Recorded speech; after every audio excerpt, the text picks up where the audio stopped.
Katie and welcome to my channel, Kate's Crates. Now, I've been thinking about starting a YouTube channel for vinyl records for a few months now, and I thought what better time than right here in 2021 to start my channel. I've been collecting seriously since about March of 2020, so not very long. I'm pretty new to it, but I've been really enjoying it. I've always loved music, and I guess during quarantine I just needed a new hobby, and I guess vinyl records was it. So here's my channel, here we are. I'm excited for this journey. I've been watching videos from the vinyl community and been really enjoying it. So I thought, you know, may as well join. So here I am, and I thought, well, what better way to kind of kick off my channel, kick off the new year, than with the vinyl tag for 2021.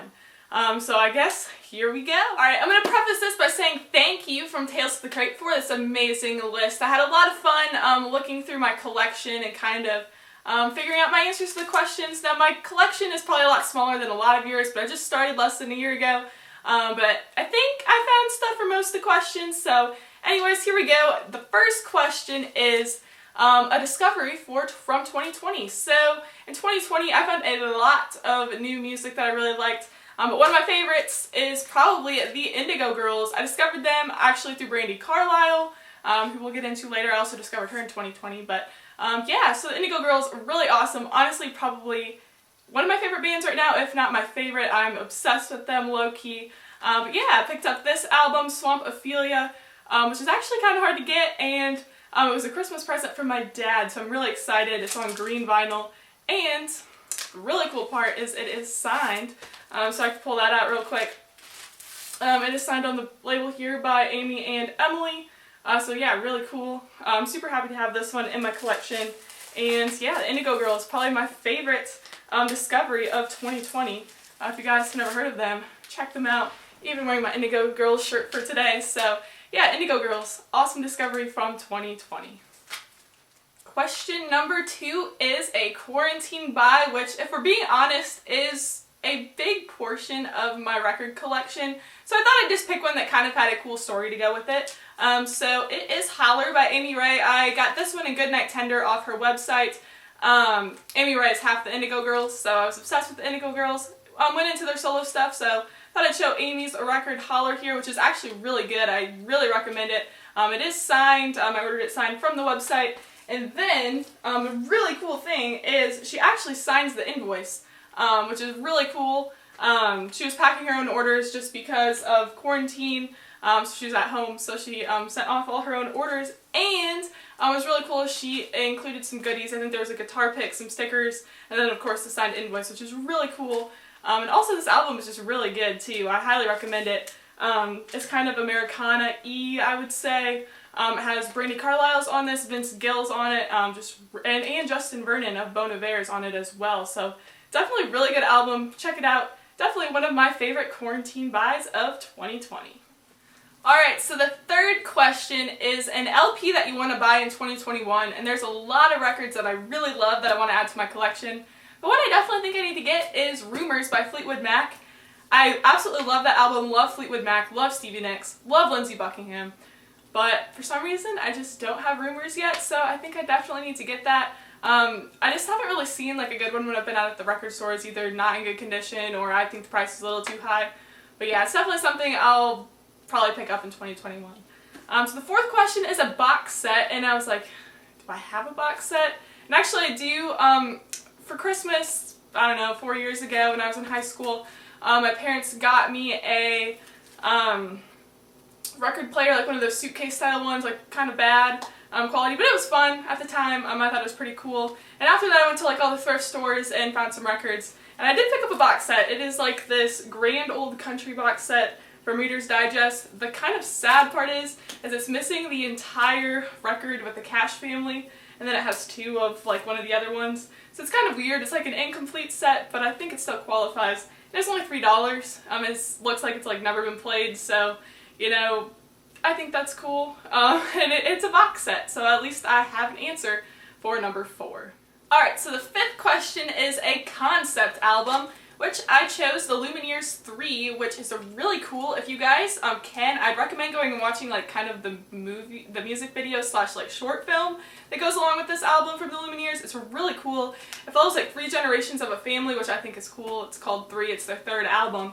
But it follows Gloria, Jimmy Sparks, and then Junior, and it just kind of is like their life. It's kind of sad, but also really, really good. The album is great. This is actually the last concert that I went to before lockdown. I think I went in February to the Lumineers concert in Indianapolis, which is where I'm currently residing. But yeah, super cool, and it's on this really cool like gold flecked vinyl. I got this one for Christmas for my dad. So yeah, Lumineers 3, really cool concept album. Again, highly recommend you go check out like the short film music video with the album. Super good album. So yeah, concept album, Lumineers 3.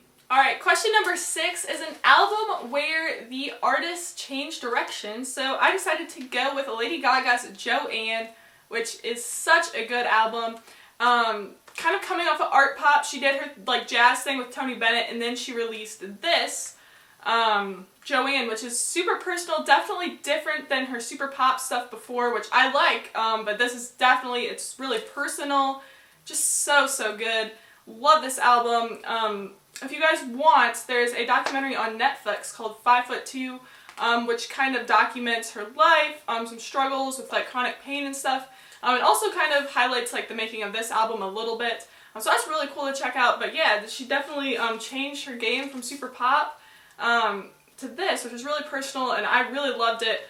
This was kind of a good, like, this was kind of an entry point of me to Lady Gaga, and then I got into some of her older stuff. Obviously, I'd heard like her hits, you know, Poker Face, Born This Way, all those songs, Just Dance, but this was just super good. And Lady Gaga is just so talented. She can literally do anything. But this is probably my favorite album by her, so definitely a place where she kind of went off her normal pop path, but honestly, I think for the best. Super good album, Lady Gaga, Joanne. Alright, question number 7 is a white label promo, which I really don't have. I think I have something that can kind of qualify though. I have this single from the Indigo Girls. It is Closer to Fine. If you've heard of them, it's probably the song you've heard of. But yeah, it's white. It says demonstration not for sale. I don't think it's super rare, but you know, it's probably like sent to the radio stations or something. So yeah, I think it kind of counts as a promo. I mean, demonstration not for sale promo. I mean, it's just a single, but it's the closest I have, and I think it counts good enough. So number 8 is a compilation album, and I picked Blake Shelton's Loaded, the best of Blake Shelton. It's basically a greatest hits album. Like I said, love country. This is actually one of the albums I got prior to seriously collecting when I got that Victrola turntable. This is one of the albums that my mom got me for Christmas to kind of go with it, because she loves country, I love country, and Blake Shelton, best hits, can't really go wrong. You know, it has its hits like Austin, Old Red, and just basically, you know, greatest hits. I love Blake Shelton.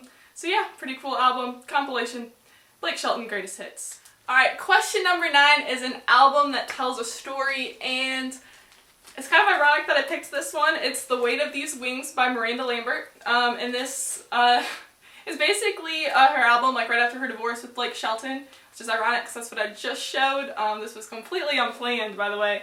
But yeah, this album definitely tells a story, kind of a story of heartbreak, you know, like after a divorce, and it's a huge album. It's a double album.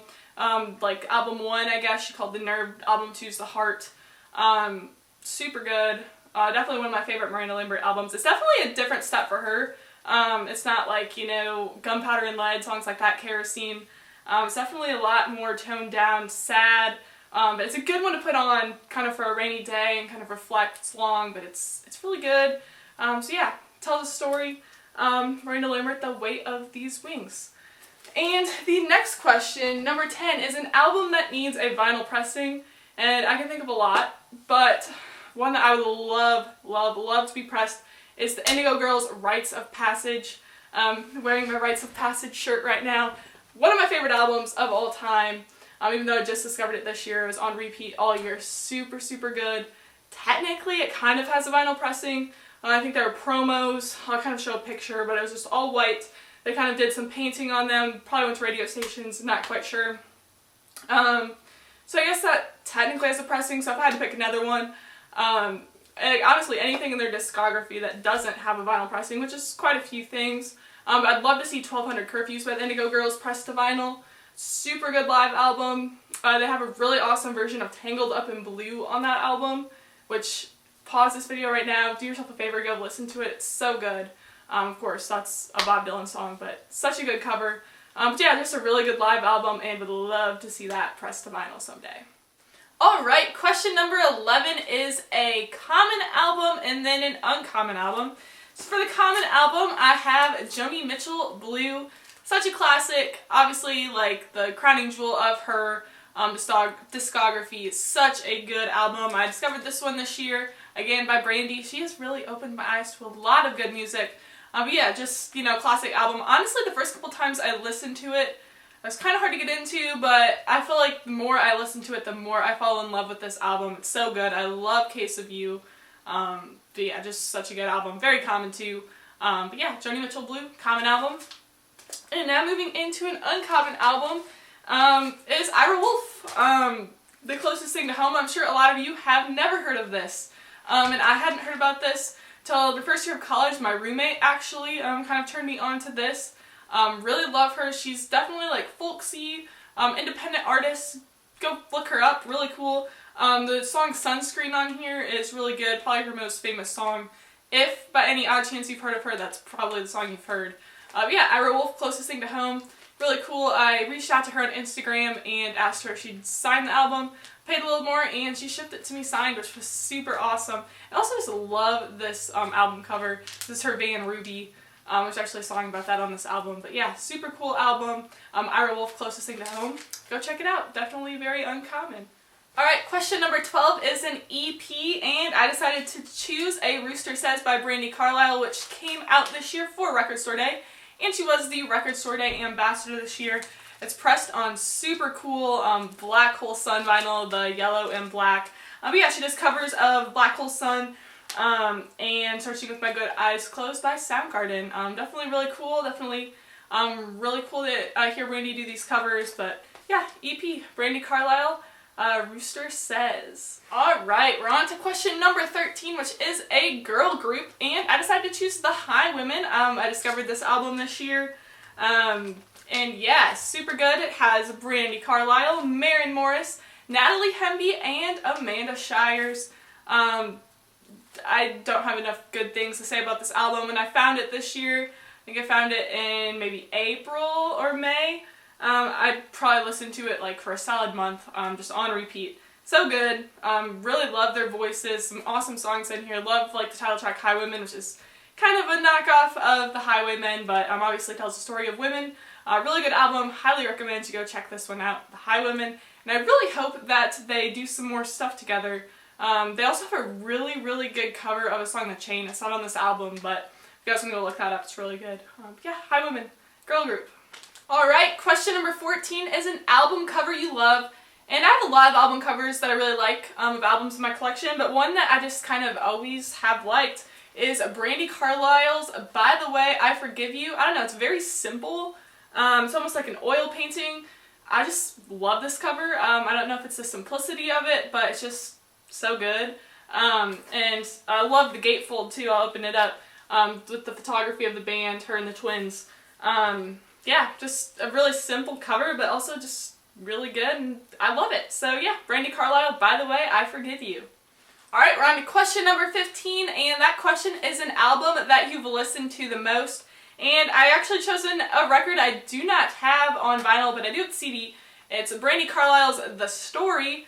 I found this album in high school, actually from Grey's Anatomy, the musical episode, which you either love it or hate it, but Sarah Ramirez did a really cool version of The Story, and that's how I found Brandi.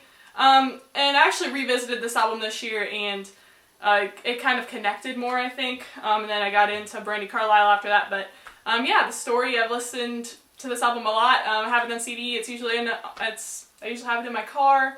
Yeah, The Story by Brandi Carlile, I have definitely listened to it quite a bit. Alright, question number 16 is an album that you had to get an OG copy. I actually just got this. I'm so happy. It is the Indigo Girls' Strange Fire. This is their first full-length album, And this is like the independent release of this, which has a little bit of a different track list than when this was actually, once they were signed, got re-released by Epic, and they're signed with Epic. So this is the OG, and it has a really cool story with it. So I got it on eBay, and in the description it said it came from a estate sale of friends of the Indigo Girls, and this album was personally given to them.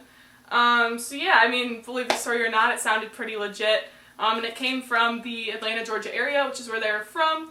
And also, when I was listening to it, I had the lyric sheet out, and there were some typos, but it was like corrected with Sharpie, so I wonder if Amy or Emily did that. And if it did, it's kind of really cool. Either way, I definitely wanted to have the original just because it has some different songs on it, a different, you know, track list than when it was re-released by Epic a few years later. So yeah, super happy to have this one in my collection, the Indigo Girls' Strange Fire. Question number 17 is the last album that you purchased, and it's a classic. It is Hotel California by the Eagles. I got this one on New Year's Day. I went to one of my local record stores, Irvington Vinyl and Books. I was just kind of digging. I was like, I have some Christmas money. I want to buy an album, and yeah, I got this one. Super clean. Original press, and I think it was like $8. So yeah, pretty happy with it. And actually, I was really surprised. Obviously I'd listened to Hotel California, but I don't really listen to any of the other songs, and it's a really good album. Now I kind of see why people are like it so much. But yeah, Hotel California by the Eagles was my most recent pickup. All right, question number 18 is an album they don't get, which I don't know. A lot of my stuff is not very mainstream anyway. But I decided to pick the Indigo Girls Symphony album, just because I know some of the reviews on eBay kind of, has mixed reviews because it's a live album. They're getting older, so their voices have changed a little bit, specifically Emily's. But I listened to this and I enjoyed it. I listened all the way through. It's pretty long, but I really liked it. One song in particularly, Ghost, which is such a good Indigo Girls song. If you've never heard the original, highly recommend you go check it out. It is on Rites of Passage, like I said, one of my favorite albums. But yeah, her voice is kind of aged in this, and with the orchestra in the background, the symphony, it sounds really haunting. If you look up the lyrics for the song, I mean, it is kind of a haunting song. It's like really sad, but I don't know, it's just something about it with the orchestra. Her aged voice is really beautiful. I really liked it. So yeah, this would be, I guess, my choice for an album they don't get, the Indigo Girls Symphony, University of Colorado Symphony Orchestra live album. So yeah. Alright, on to question 19, which is a punk album, or the closest you have to it. And I will say this was definitely the hardest question for me to come up with, just because, I don't know, I tend to live in kind of the singer-songwriter, country, folk, Americana type lane. That's just what I really like. So yeah, it's hard. I don't really have anything that I would classify as punk in my collection, although I do like Green Day, so I'll probably pick up some of them, and then I might have some actual punk in my collection. But I guess the closest I could think of is Didn't It Feel Kinder by Amy Ray. This one isn't the most punk. Some of her first two solo releases, Prom and Stag, I would say are more in the punk lane. But this one has some songs that are punk-ish, I guess. Like Bus Bus, yeah, I guess it's ish punk. I don't know, it's not really punk, but I guess it's the closest I have to it. But I'd say her first two albums, which do not have vinyl pressings, would be more punk. So yeah, that is my answer for punk, or closest you have to it. Alright, we have made it to question number 20, which is your favorite reissue from 2020. And in my collection, my favorite reissue that I picked up was Brandi Carlile's Firewatcher Daughter, which is pressed to white vinyl. Now, Brandi Carlile's discography, especially her first few albums, are incredibly difficult to find on vinyl, and they're very, very expensive. We're talking hundreds of dollars. So the story I showed you earlier, yeah, that's impossible to get, which needs to be repressed. But yeah, I'm super happy this one was repressed. Otherwise I'd probably be paying upwards of $100 for it. But yeah, I picked this one up right when it got repressed for $30, I think, or $25. So yeah, super happy this was repressed and being able to add it to my collection. So yeah, my favorite repress or reissue of 2020 was Brandi Carlile's Firewatcher's Daughter. Alright, so we've made it through the list. I had a lot of fun with this. And yeah, thank you guys so much for watching. I'm really excited to start this journey on this YouTube channel. and be more immersed and interactive in the vinyl community. So if you guys have any questions for me, feel free to drop a comment, or if you just want to say something, say hi. I'd love to interact with you down there. If you guys could hit that subscribe button, that would mean a lot to me. Yeah, just thank you guys so much for watching. Make sure you like this video and stick around for some more vinyl videos. But anyways, that's all I got for you today. Until next time, peace out.